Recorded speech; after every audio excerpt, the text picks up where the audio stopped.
Assalamualaikum warahmatullahi wabarakatuh. Bertemu dengan saya Hanifah dari SMP Negeri 1 Weru, akan mempresentasikan hasil kerjanya tentang rencana kerja P3K di unit SMP Negeri 1 Weru. Pada slide pertama ada latar belakang. Berdasarkan Undang-Undang Nomor 20 Tahun 2023 Pasal 5 yang berbunyi bahwa ASN terdiri dari PNS atau pegawai negeri sipil dan PPPK atau pegawai pemerintah dengan perjanjian kerja. Dalam melaksanakan tugas pemerintahan, perlu dibekali materi pengenalan tugas dan fungsi sebagai ASN, juga nilai dan etika yang berlaku pada instansi pemerintah. Hal ini dilakukan dalam bentuk orientasi PPPK atau pegawai pemerintah dengan perjanjian kerja. Pada slide kedua, maksud dan tujuan dilaksanakannya orientasi adalah yang pertama, maksud dilaksanakan orientasi 1. Pengenalan tugas dan fungsi ASN. Yang kedua, pengenalan nilai dan etika pada instansi pemerintah.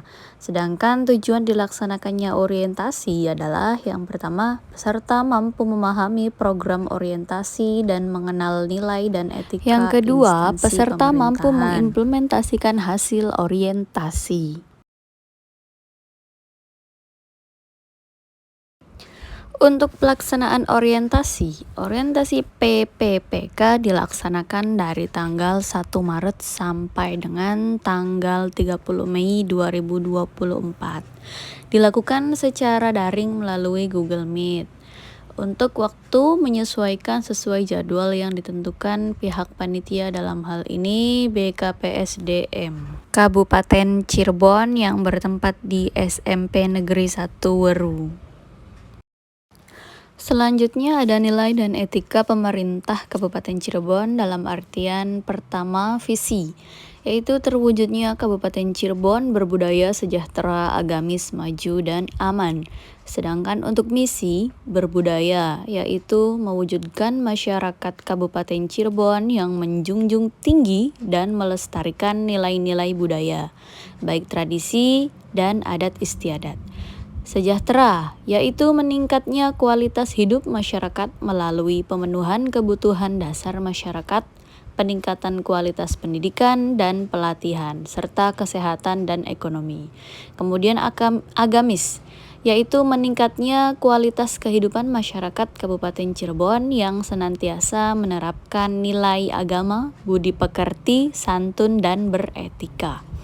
Maju, yaitu meningkatnya produktivitas masyarakat untuk lebih maju dan unggul sehingga menambah daya saing di pasar internasional, nasional, dan regional yang didukung oleh peningkatan kapasitas aparatur pemerintah daerah.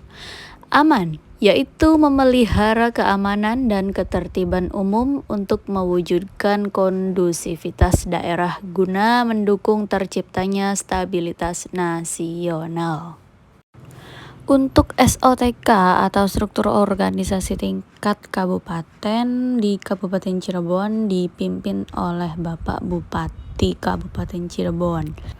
Kemudian di bawahnya ada Wakil Bupati Cirebon dan ada Sekretaris Daerah serta jajarannya. Selanjutnya susunan organisasi dan tata kerja Dinas Pendidikan Kabupaten Cirebon. Ada struktur organisasi pada Dinas Pendidikan, yaitu diketuai oleh Kepala Dinas, kemudian di bawahnya ada Sekretariat, ada kelompok jabatan, dan di bawahnya beserta jajaran-jajarannya. Kemudian ada nilai dan etika pada unit SMPN 1 Weru. Yang pertama ada visi, yaitu terwujudnya sekolah unggulan yang berprestasi dalam bidang IMTAK, IPTEK, dan seni menuju sekolah nasional bertaraf internasional. Sedangkan misinya yang pertama melaksanakan pengembangan kurikulum, melaksanakan pengembangan tenaga pendidik dan kependidikan, melaksanakan pengembangan proses pembelajaran, melaksanakan rencana induk pengembangan fasilitas pendidikan, melaksanakan pengembangan atau peningkatan standar ketuntasan dan kelulusan, melaksanakan pengembangan kelembagaan dan manajemen sekolah, kemudian melaksanakan pengembangan penilaian, dan melaksanakan program pengembangan atau implementasi pembelajaran yang terkait dalam IMTEK, IPTEK, dan seni. Selanjutnya ada struktur organisasi di SMP Negeri 1 Weru yang diketuai oleh Ibu Kepala Sekolah Ibu Hajar Rukiati SPD. Di bawahnya ada Wakasek Kurikulum, Kesiswaan, Sarpras, dan Humas. Selanjutnya ada staf TU.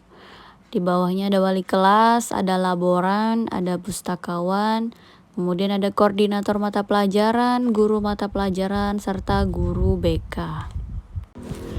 Ada tupoksi PPPK pada unit SMP Negeri 1 Weru. Yang pertama, membuat perangkat program pembelajaran, kemudian yang kedua melaksanakan kegiatan pembelajaran, yang ketiga melaksanakan kegiatan penilaian proses belajar, penilaian harian, penilaian tengah semester, ujian akhir semester, dan penilaian akhir tahun. Sedangkan untuk fungsi PPPK di unit kerja, yang pertama ada fungsi instruksional, kemudian fungsi education atau pendidik, dan fungsi manajerial. Slide selanjutnya yaitu menjelaskan tentang matriks rencana dari hasil kerja PPPK pada unit SMP 1 Weru. Yang pertama akan diadakan pembelajaran mengenai perubahan wujud zat, yaitu dengan pemantapan terhadap faktor-faktor yang mempengaruhi perubahan pada wujud zat, padat, cair, dan gas. Tujuannya apa? Untuk meningkatkan pola pikir siswa terhadap perubahan wujud zat yang terjadi di lingkungan sekitar. Lalu siswa mampu mengidentifikasi perubahan wujud zat tersebut. Metrik selanjutnya yaitu tentang pembelajaran mengenal interaksi yang terjadi di lingkungan sekitar yang mempengaruhi suatu organisme. Kemudian dapat memantapkan cara mengenal interaksi yang terjadi di lingkungan sekitar yang mampu mempengaruhi suatu organisme. Tujuannya siswa mampu mengidentifikasi interaksi yang terjadi antar makhluk hidup di lingkungan sekitar. Pembelajaran tersebut akan dilakukan secara berulang dengan siswa yang setiap tahunnya berbeda. Dan di slide terakhir yaitu penutup, di mana terdapat kesimpulan dan saran. Yang pertama kesimpulan, yaitu memberikan kesempatan kepada ASN PPPK untuk melakukan pengenalan terhadap tugas pokok dan fungsi sesuai dengan tujuan rekrutmen. Masa orientasi akan memberikan pemahaman dan pengenalan bagi para ASN PPPK pada tugas dan fungsi serta visi misi. Sebagai ASN PPPK di lingkungan pemerintah Provinsi Jawa Barat perlu diberikan pendampingan agar dapat menyesuaikan diri dengan nilai-nilai dan budaya kerja. Lalu ada sarannya yang pertama, setelah kita mengikuti orientasi diharapkan dapat meningkatkan kinerja ASN PPPK, dapat meningkatkan pengetahuan tentang nilai-nilai dan etika dalam pemerintah Dinas Pendidikan Kabupaten Cirebon, serta mampu mengaktualisasikan di dalam kehidupan sehari-hari di tempat tugasnya masing-masing. Ya baik, tiba di penghujung slide yaitu saya ucapkan terima kasih atas segala perhatiannya dan kurang lebihnya saya mohon maaf. Wabillahi taufiq wal hidayah. Wassalamualaikum warahmatullahi wabarakatuh. Semoga bermanfaat.